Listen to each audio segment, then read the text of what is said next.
yang conscious ya, ilmu makna ya. Apa makna. itu, Pak? Gini, jadi kalau kita lihat diri kita ya, itu pertama kan ada kita badan kita ya, itu kalau bahasanya filosof terkenal itu res extensa ya. Halo Pak Lulu, bagaimana kabarnya? Kabar baik. Nah ini sekarang mau tanya, Pak Lulu kesibukannya apa aja kah? Ya setelah nggak lagi di birokrasi ya kami jadi pengacara ya. Pengangguran banyak acara. Oh iya, Jadi gimana ada itu? aja salah satunya yang di samping yang kegiatan budaya ya melestarikan seni tradisi ini kami mencoba untuk mempelajari tentang diri ya, diri kita sendiri ya. Karena selama ini kita itu belajar apa saja tapi ternyata tentang diri kita sendiri malah nggak belajar. Ya. Jadi Pak Lulu punya kesadaran bahwa sebetulnya saat ini ternyata bisa mempelajari tentang diri kita sendiri. Nah ini Sangat bisa. Nah ini gimana nih ceritanya? Atau bisa buka websitenya Pak Lulu kah? Saya ceritain singkat nanti silahkan lihat di websitenya itu ada di Conscious Science ya. Ilmu kesadaran makna ya. Itu yang khusus untuk masalah diri ini ya. Di samping kalau yang lain-lain tentang budaya itu ada juga. RBN Waspobudoyo itu ya banyak video tentang tari-tarian. Ada juga Mbak Meta lagi nari ada di situ. Nari di situ. Iya, jadi apa? jadi Dewi Kunti ya. Lagi kemasukan rohnya Sastro Jendra. Jadi memang nyambung gitu ya. Kelihatannya itu kita ngomong kira-kira 20-an tahun yang lalu ya. Betul, benar banget. Jadi yang conscious science ya, ilmu makna ya. Apa itu, Pak? Gini, jadi kalau kita lihat diri kita ya, itu pertama kan ada kita badan kita ya. Itu kalau bahasanya filosof terkenal itu res extensa ya, badan kita ya, badan. Itu saya menyebutnya R1, realitas yang pertama ya. Realitas satu. Objektif ya, objektif itu berarti apa adanya. Bisa ditangkap dengan panca indera kita biasa maupun dengan alat-alat bantunya ya. Jadi barangnya ya kursi di tubuh kita ya. Itu namanya realitas objektif ya. Yang kedua itu res cogitans ya, itu pikirannya. Ya, jadi itu realitas subjektif ya. Karena kita sama-sama melihat barang itu persepsi kita beda-beda ya. Tidak yang sama ya. Wah ini kita bilang kok mirip apa? Yang lain mirip apa? Nggak, karena subjektif ya. Nah, yang ketiga mereka orang Barat itu cuma sampai di situ ya. Udah stop, nggak ada. Realitas 3. Sampai kedua aja. Baru 2 saja. Ya. Lah, di kita sebetulnya nenek moyang kita dulu ya, mereka sampai sebutannya macam-macam ya. Kita nggak usah masuk ke ranah situ, tapi cuma supaya tahu aja. Ada yang menyebut namanya kepercayaan, ada yang namanya sukma, roh segala macam yang kalau keagamaan. Saya nggak mau masuk situ, cuma gambaran aja di R3 itulah tempatnya yang beyond ya, kognitif ya. Beyond itu lewat, melampaui ya. Nah, kami sebut makanya R3 itu sesuatu yang intrinsik ya. Jadi kami tidak mengganggu apa-apa yang sudah diyakini oleh semua saja. Kami carikan generiknya supaya semua itu nyambungnya gampang. Istilah kami docking ya. Docking itu kalau ada stasiun angkasa luar itu ya, pesawat dari negara manapun bisa masuk ke situ, docking, nyeklek gitu, tukar menukar inilah. Silakan kalau di luar itu mengembangkan monggo, cuman kita cari yang titik temunya, yang kesamaannya kami sebut namanya realitas ketiga, realitas intrinsik ya. Oh ya, bisa dijelaskan itu gimana cara kerjanya realitas intrinsik? Intrinsik itu gini ya, itu sesuatu kalau mungkin kalau kita ngomong itu kayak nurani kalau di kita itu ya. Kadang-kadang kan kita melihat ya, ada sesuatu di depan mata, misalnya contoh ya, tiba-tiba ada duit di dekat tempat kerja kita nggak tahu asalnya di mana, nggak ada orang lihat ya. Diambil nggak ya. Kalau pikiran aja kan ambil aja, nggak ada yang lihat ini gitu ya. Tapi jauh di dalam sini ya Ada. Jangan itu bukan milikmu, nggak baik kamu. Ini kayak perang batin. Nah, itulah namanya nurani ya. Oh, itu adalah jauh di dalam hati ya, di dalam sini ya. Makanya sesuatu yang intrinsik ya. Tempatnya ada di dalam sangat dalam sekali. Kami menyebutnya sebagai realitas intrinsikal ya. Pertama fisikal ya, kedua mental, ketiga intrinsikal. Ada yang menyebut spiritual segala macam, monggo silakan nyebut yang lain. Kami menyebutnya generiknya namanya intrinsikal. Nah inilah yang kalau yang pertama itu kami sebut namanya ilmu pertama, itu fisika dan biologi ya, sesuatu yang nyata ya. Yang kedua itu psikologi ya, yang ada di dalam pikiran.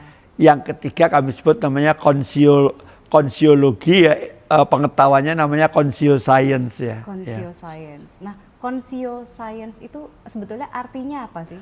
Konsio itu semacam ilmu kesadaran, memaknai kesadarannya. Nah, kalau kita bicara tentang kesadaran itu kan masing-masing punya versi, ada kesadaran berbagai macam definisi ya. Udah kita ngomong itu tuh beyond pikiran kita ya. Seperti pikiran tapi bukan, itu tadi yang suka mengingatkan kita ya. Jauh dari lubuk hati gitu loh ya. Nah, kan nih banyak teman-teman kita berarti yang nontonnya banyak yang belum ngerti gitu ya, Pak ya. Terus nih kira-kira untuk berhubungan langsung dengan R1, R2 dan R3 di dalam diri kita tuh gimana ya? Sebetulnya dari pemahaman kami, makanya ini nanti kalau ini kita pelajari bersama ya R3 ini ya. Kita terbuka aja, kita pelajari, kita ketahui, kita dalami sama-sama. Konon ini mesti konon nih. Jadi karena kita mencoba memahami ini dan nanti kalau nggak kita mencoba pahami, kita tertarik aja nggak, gimana kita tahu ya. Nah, itu kerjanya itu pakai istilahnya spiraling ya. Spiral tuh kayak string gitu ya. Itu kalau gambarnya itu kayak obat nyamuk bakar itu loh ya. Lah. Gimana itu? Jadi makna itu urutannya R1 itu terluar, R2 itu di sini, R3 itu di dalam sana. Itulah yang sebetulnya mendrive setelah dipikirkan oleh pikiran kita, dimanifestasikan ke gerakan kita ya. Apa yang kita lakukan ya? Itu ada namanya istilahnya kalau bahasa Inggris itu collapse ya. Collapse itu seolah-olah runtuh ya, keruntuhan. Tapi sebetulnya itu ada dua arti ya. Ada yang positif ya, itu mengerucut ya. Jadi kalau ada pikiran macam-macam, keinginan macam-macam mengerucut menjadi satu keinginan yang setelah dipikir itu mengerucut satu, itu namanya positif collapse ya. Mengerucut. Nah, kalau kolaps yang negatif tuh ambiar ya, jembatan kolaps ambrol ya, itu pengertiannya negatif. Makanya ada yang menyebut hanya kolaps saja, tapi kalau kami lanjutkan supaya tidak menimbulkan salah persepsi. Ada yang positif kolaps, ada yang negatif ya. Negatifnya itu ya jembatan ambrol itu ya, ambiar itu ya kolaps juga namanya ya. Tapi kita di dalam ini kita pakai namanya meaning. Meaning itu makna ya, memaknai itu meaning kolaps ya. Oke. Nanti kalau misalnya sesuatu yang penasaran itu dikejar aja nggak apa-apa. Karena ini soalnya juga kadang kan ini teman-teman yang nonton kan belum tentu juga sudah di tahap yang sudah mengerti kan. Jadi pasti akan banyak sekali pertanyaan. Nah, Meta sekarang di sini sama Mas Panca, kita mewakili teman-teman yang akan bertanya pastinya. Jujur ya, boleh. Untung ya Anda ini sadar gini masih usia muda. Kami itu udah. Dan mungkin teman-teman kami juga ya udah segini, mohon maaf ya. Mungkin ya bukan tua tapi tua banget gitu ya. Itu karena apa? Kami mungkin generasi ayah-ayahnya Mbak Meta ya, itu kan pada waktu itu fokus kepada pekerjaannya, mempelajari setelah ilmu pengetahuan terus bekerja. Tahu-tahu kita sudah usia segini baru tahu kalau kita tuh tidak tahu tentang diri kita. Jadi mempelajari diri kita itu saya sudah tanyakan seorang ustadz terkenal, namanya ada di website kami Konsio Science ya. Mempelajari diri itu justru penting untuk menambah pengetahuan kita tentang agama. Ya. Oke. Makanya saya tidak akan masuk ke ranah agama karena itu bukan keahlian saya. Ya saya melaksanakan itu, tapi saya nanti kalau menjawab takut salah. Jadi saya coba batasin dengan yang generiknya ya. Itu boleh nanya nggak? Ini penasaran sebelum Meta sih gitu. Sebetulnya agama sama kesadaran itu ada hubungannya nggak sih? Jadi saya yakin ya kesadaran kita itu kan sesuatu beyond fisik kita. Berarti ya adanya di kesadaran beragama, kesadaran memaknai adanya Tuhan segala macam itu munculnya dari kesadaran kita ya. Bukan kalau kita kecil dulu karena cerita ya, tapi semakin kita usia kita dewasa memaknai keberadaan agama Tuhan lah ya, itu saya kira lebih mudah kita memahami ya. Karena sudah mengkaji selama hidupnya. Merasakan ya, keberadaan Tuhan itu nggak mungkin ya nggak ada sesuatu di sana itulah. Satunya seperti apa itu orang subjektif menafsirkannya ya. Itu sesuatu yang sensitif ya. Nanti kalau jawabnya salah dikit malah salah. Kami sebutnya udahlah di dunia intrinsik itu ruangnya teman-teman yang berdebat mau kesadaran mau level berapa silakan monggo, tapi di situ secara umum sebetulnya itu ada kesadaran tentang adanya fisik kita, kesadaran adanya pikiran kita, mental. Yang ketiga itu adalah kesadaran adanya makna daripada itu semua lah. Makanya kalau disebut bahasa orang Jawa atau orang bisa bilang itu fisik kita itu namanya raga ya, mental itu jiwa. Ada yang mempersempit mental itu hanya pikiran saja, tapi sebenarnya di mental itu ada selain pikiran ada namanya perasaan ya.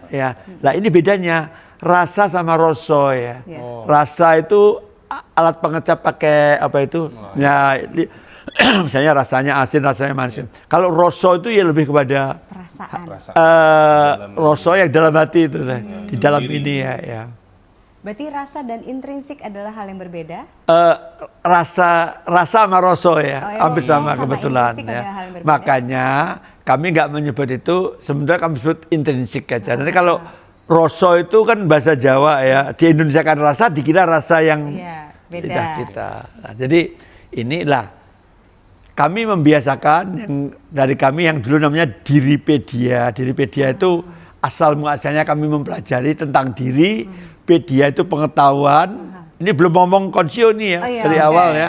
Diri kita itu sejatinya apa ya? Tadi semula pemahaman kami raga, jiwa dan sukma, atau ada yang nyebut roh, ada yang nyebut namanya macam-macam. Nah, selalu ada padanannya kan. Jasmani kita biasanya selalu jasmani dan rohani. Ya. Nah, setelah kita petakan itu, rohani itu kan R3, lah R2-nya apa? Ya. Ini apa? Nah, kami istilah karena itu mulai psikologi supaya sama bunyinya ni gitu ya. Syllable-nya supaya sama gitu ya. Makanya saya sebutkan namanya psikani. Jasmani ya, kita udah tahu. Psikani itu R2 dan rohani R3. Gampangnya gitu ya. Fisikal lah. Kalau fisik jangan fisik sama mental beda itu anunya ya. Fisikal, mental, quote unquote mungkin yang aliran yang dikenal ini spiritual. Dengan kami sebut namanya intrinsikal. Sesuatu generiknya kita sebut namanya realitas intrinsik, sesuatu yang intrinsik yang melekat di dalam sono ya. Nah, jadi selalu ada namanya triadik ya, pasangan ya. Kalau fisik ini psikologik, di sini ada namanya intrinsik ya. Jadi biar enak, jasmani, psikani, rohani lah. Sebutan psikani itu kan nggak ada selama ini. Lalu disebut apa ya? Apa? Ya nggak tahu, aku nggak tahu. Teman-teman yang lebih tahu. Selama ini kan dikenal sebagai psikologi lah. Nanti kalau ilmunya di sini yang pertama itu fisika atau biologi ya, R1 ya. R2 namanya psikologi yang berkaitan dengan ini ya. Yang ketiga namanya konsiologi. Karena konsio science ilmunya konsiologi lah. Ini seperti apa? Ya mari ini kita istilahnya kalau ada teman yang ngerti agama itu namanya discientifikasi ya, diilmiahkan ya. Makanya kita sebut namanya konsiologi. Kami menyebutkan sebagai ilmu ketiga ya. Elemen ketiga itu intrinsikal, ilmunya ya ilmu ketiga namanya conscioscience tadi ya. Oke. Nah, ini. Jadi ya jelas kira-kira anunya ya. Jelas. Nah, ada 3. Nah, banget. seperti apa? Kembali lagi ada namanya metafor ya. Namanya kan kebetulan meta ya. Metafor itu sesuatu yang pemisalan ya. Metaforanya apa gitu ya. Jadi R1, R2, R3 itu ibaratnya bangunan ya. 2 lantai. R1 itu lantai 1, R2 lantai 2. Nah, orang-orang barat ya, mereka cuma sampai R2 saja. Yang René Descartes itu ya Descartes bahasa ngomongnya gimana itu ya sebutannya ya. Itu menyebut ada namanya res extensa itu R1 itu yang fisikal tadi, sebut aja lantai 1 yang masing-masing terdiri dari 3 ya. Kalau res cogitans R2 ada 3 juga yang tadi saya sebut ya. Kognitif, afektif sama namanya konatif ya. Pikiran, rasa sama yang motivasi, desakan atau motivasi ya. Itu nah. Kognitif. Konatif ya, motivasi, desakan ya, kehendak ya, itu R3 ya, R2C, R2C ya. Nah, jadi R2 itu ada R2A, B dan sama C ya. gitu. Nah, nanti ternyata ya, dulu orang Barat juga tuh sudah mulai memikirkan ya. Setelah R2 itu apa? Ada yang mulai apa istilahnya itu nengok gitu ya, oh ada ini, tapi mereka nggak mendalami, terus keburu ada alirannya yang namanya dualisme tadi, hanya 2 realitas tadi ya, ya udah mandek sampai 400 tahun. Kenapa gitu? Ya karena mereka percaya tidak ada itu ya sudah, kita kan yang larang ya, cuman ada 2 ya, setelah itu nggak ada lagi ya. Orang-orang neuroscientist ya, itu ya sudah, kita tuh hanya raga kita dan kalau nggak ada ya sudah gitu aja ya lah. Kita ya kan ya boleh dong ya, ada R3-nya tuh ada. Bagi yang nggak percaya ya nggak usah repot-repot ya, gitu aja kok repot ya. Kata Gus Dur kan ya. Ya udah, kalau nggak percaya adanya R3, sebut aja R3 sama dengan 0, udah selesai kan. Nggak usah nyoal orang lain yang nganggap ada R3 ya. Daripada kita nganggap ternyata ada gitu ya, lebih baik dianggap aja ada dulu, kalau nggak ada dinolkan aja. Udah. Mereka yang nganggap itu monggo ya, yang ini adalah. Jadi mulai anu ya, kelihatan di situ ya. Lalu setelah mempelajari R3 ini ada tahapannya lagi kah? Itu nanti ada tahapannya. Ibarat ilmu kan sekolah aja ada kelas 1 SD, 2 SD ada. Katanya nomor 1 kan mengenal ya. Mengenal, memahami, memaknai, terus ngelakoni gitu ya. Apa lagi ulang Om? Mengenal dulu ya, mengetahui ya, mengetahui tahu ya, mengenal ya, terus memahami. Ya. Memaknai, maknanya apalah. Sebetulnya yang R3 tadi ilmunya disebut ilmu makna ya, memaknai kesadaran bahwa kita itu ada kesadaran ya, ada kesadaran fisik itu. Gampangnya gitu kita pingsan atau enggak itu ya, fisik kita pingsan enggak itu kesadaran fisik namanya ya. Ada kesadaran mental ya, kalau kita tidak bisa mikir ya, kehilangan kesadaran mental lah. Nanti yang tinggi itu kesadaran makna tadi, yang ketiga itu bagaimana. Banyak orang kita tahu ya, ini kita melakukan itu kita nggak tahu maknanya apa sih sebetulnya ya. Kembali lagi saya tidak mau masuk ke ranah agama ya, nanti takut salah ya. Jadi memaknai keberadaan barang itu apa buat kita? Maknanya bisa lain-lain loh ya.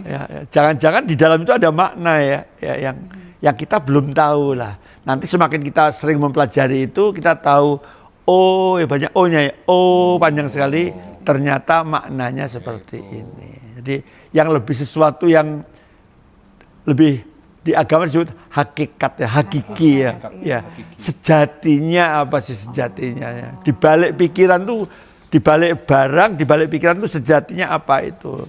Kalau ngomong pikiran masih beda-beda, tapi begitu kesejatian ya, kita sudah satu frekuensi gitu ya, menyebut oh yang kayak gini tuh maknanya kayak gini loh ya. Oh iya. R3 itu adalah hakikalitas. Ya hakikat ya, karena masih berbau tanda petik ya agama ya, udah kita sebetulnya intrinsikalitas saja ya. Karena nanti takut terjemahnya kami keliru gitu ya. Jadi kalau nyebut generiknya kan ilmunya, ilmu dasarnya gitu ya. Oh ya, karena sebetulnya Pak Lulu ini adalah basicnya dari sains ya Pak? Ya. Oke. Dan ternyata nanti kalau kita ngomong dengan orang Barat ya, begitu menyebut ranah spiritualitas atau religion itu mereka langsung back off. Ya udah stop gitu ya. Tapi lucu loh Pak Lulu, sebenarnya di Barat sendiri, di sains Barat sendiri, sekarang mereka sudah ngerti yang namanya voodoo, apa namanya, huka-huka itu apa sih? Kayak santet. Jadi di Barat sendiri, sains Barat sendiri saat ini sudah ada penemuannya bahwa sebetulnya sekarang santet itu sudah sains. Namanya kenapa sekarang pertanyaan saya, kalau di kita ya, itu namanya hantu di kita itu kan kata seorang neuroscientist terkenal itu, hantu di kita kan macam-macam ya, dan itu berkembang zaman ya. Ada namanya pocong, ada namanya macam-macam ya. Ada namanya suster aja ya, ya suster ini ya nih. Kan dulu ada pertama zaman tahun 70-an ada namanya suster ngesot ya. Suster gepeng dulu. Waduh, nggak tahu. Itu yang ceritanya katanya di salah satu rumah sakit di Jawa Timur, saya nggak mau sebut kotanya ya. Itu ada suster kejepit lift itu ya. Jadi gepeng katanya keluar tuh orang dilihat-liatin namanya suster gepeng. Kemudian sekian belas 20 tahun kemudian di Bandung ada yang suster ngesot itu ya. Itu berkembang. Nah, ada lagi pocong dan macam-macam koleksi hantu itu di kita paling lengkap. Nah, orang Inggris tidak mengenal pocong. Iya. Betul. Mereka kenalnya vampire kan ya. Iya, benar. Jadi yang karena kita nggak pernah cerita tentang pocong ya mereka nggak tahu ya. Tapi ya biarlah itu urusan mereka sendiri lah. Saya nggak mau masuk ke situ lagi-lagi ya. Saya nggak masuk ke situ. Kembali lagi di Baratnya ada cerita ya, cerita ini. Ini true story kalau ini ya. Ada astronot ya. Yang mendarat, kalau nggak salah dia orang keempat yang mendarat di bulan ya, di bulan ya. Namanya Edgar Mitchell kalau nggak salah ya. Ya. Dia begitu pulang mau masuk kembali ke atmosfer ya, dia melihat dari jendelanya kapsulnya itu lihat sesuatu yang lain ya, pengalaman subjektif sekali. Dia akhirnya tertarik sekali lagi untuk menyelami apa pengalaman subjektifnya dia. Dia menyebut itu sebagai noetic science ya, dan mereka punya Institute of Noetic Science, IOS ya, Institute of ION ya, ION ya, Institute of Noetic Science ya. Itu kalau diterjemahkan itu katanya Niskala ya. Niskala.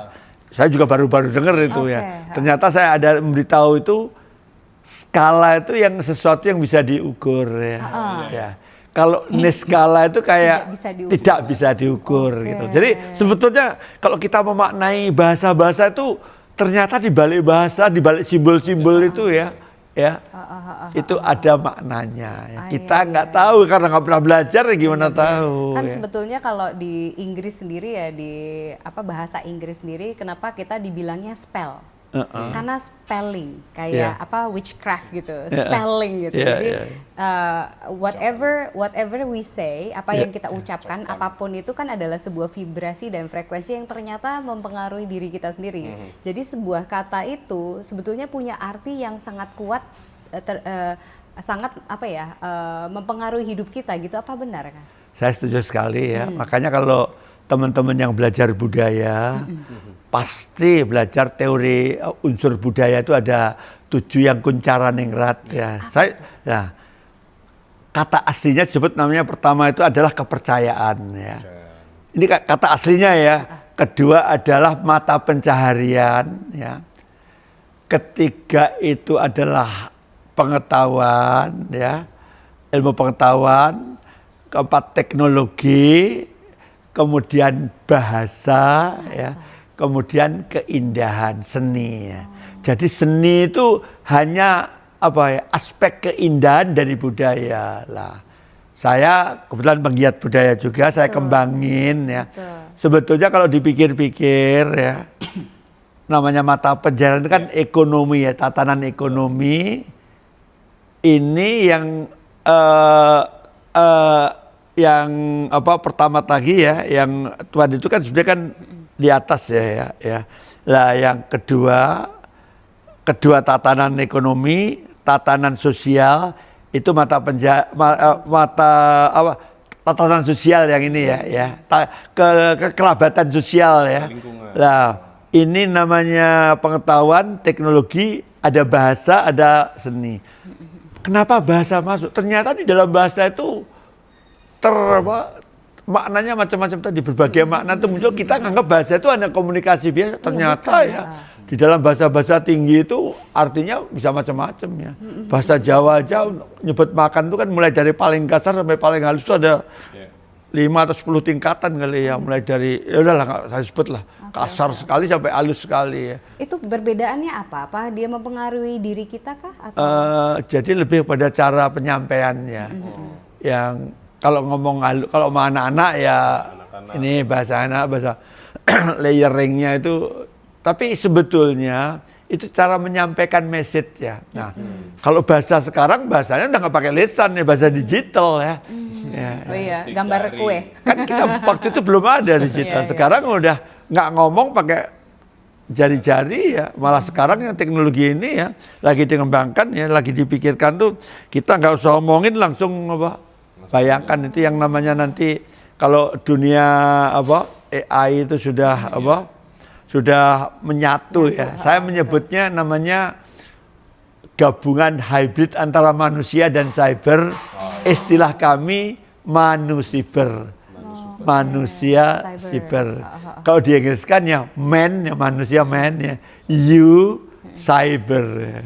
Manusiber. Gabungan hybrid antara manusia, kecerdasan alami kita ya, human intelligence ya, dan artifisial. Menurut Pak Lulu itu kapan akan terjadi itu sebenarnya? Ini sudah mulai. Sudah mulai. Sekarang ada nggak sekarang rata-rata 99,9% kan udah punya HP ya di kampung-kampung ya. Ada nggak kita yang bisa kehilangan HP sebentar aja kan? Bingung, tak bangun tidur lihat HP, mau tiduran lihat HP. Udah campur dan kita ya udah disadari ya. Kita nggak sadar ya bahwa kita tuh didikte kadang-kadang. Begitu kita masuk satu itu langsung dia menyajikan karena dia sudah mempelajari kita, kebiasaan kita itu dipelajari dan dia tidak hanya itu aja, digabung ya. Kalau kesadaran kebiasaannya Meta kayak gini, kebiasaan kayak gini, di komputer yang sama diolah sama mereka, kesadaran kolektifnya seperti apa, behaviornya orang yang datanya tinggal di kampung ini seperti apa, itu dipakai untuk macam-macam. Itu untuk menganalisa ya namanya kesadaran kolektif ya. Sampai segitu ya. Berarti sekarang kesadaran kolektif itu sudah digabungkan dengan AI gitu ya? Dia yang menggabungkan, kita aja yang nggak sadar. Saya belum ngerti. Makanya kadang-kadang ya dia udah tahu selera pasar apa. Kadang-kadang kita muncul sekarang ya, kita nggak lagi minta ditonyolin gitu. Websitenya, aplikasi yang aneh-aneh itu yang nanti ketahuan, nanti semakin kita masuk satu ditawarin yang lain-lain, kalau kita terusin dikejar terus sama dia. Berarti bahaya banget ya sekarang, berarti science atau cyber itu mereka AI itu lebih tahu kita daripada diri kita sendiri. Gini ada. Kalau di kebiasaan kita di kuno itu kan menyebut namanya alam semesta ya, kan disebut namanya makrokosmos ya. Kita bagian dari alam semesta ya, disebutnya ada yang menyebut mikrokosmos ya. Lah kalau di alam semesta disebut universe ya, kita nggak ada padanannya ya. Kirain universe bukan? No. Nanti akan ke situ nanti. Oke, gimana? Kok tidak ada di kita? Dunia diri manusia itu, makanya dalam Diripedia saya bikinkan namanya diri first ya. Diri first ya. Kayak universe ya. Kenapa saya kata diri? Kenapa nggak kata the self ya? Iya. Self itu kan kecenderungannya negatif ya. Oke. Selfish ya, self udah. Makanya kita carikan bahasa netral asli diri. Nanti kita usulkan untuk diserap ke dalam bahasa Inggris ya. Seperti hanya banyak bangsa Sanskerta kan diserap bahasa Inggris kan banyak ya. Nah, nanti itu hanya kalau universe ya, makrokosmos, mikrokosmosnya diri manusia supaya gak campur. Kalau semesta kita sebut alam semesta ya. Kalau manusia diri manusia lah. Ada satu lagi saudara kita yang lahir belakangan. Apa tuh? Ya tadi yang disebut meta tadi. Yang mana? Digital. Jadi saudara, makanya saya sebut kalau di sini makrokosmos, ini mikrokosmos supaya mudah digikosmos. Jagat digital. Misalnya jagat itu pakai digital lah kira-kira ya. Kalau alam pakai semesta, kalau diri manusia ya.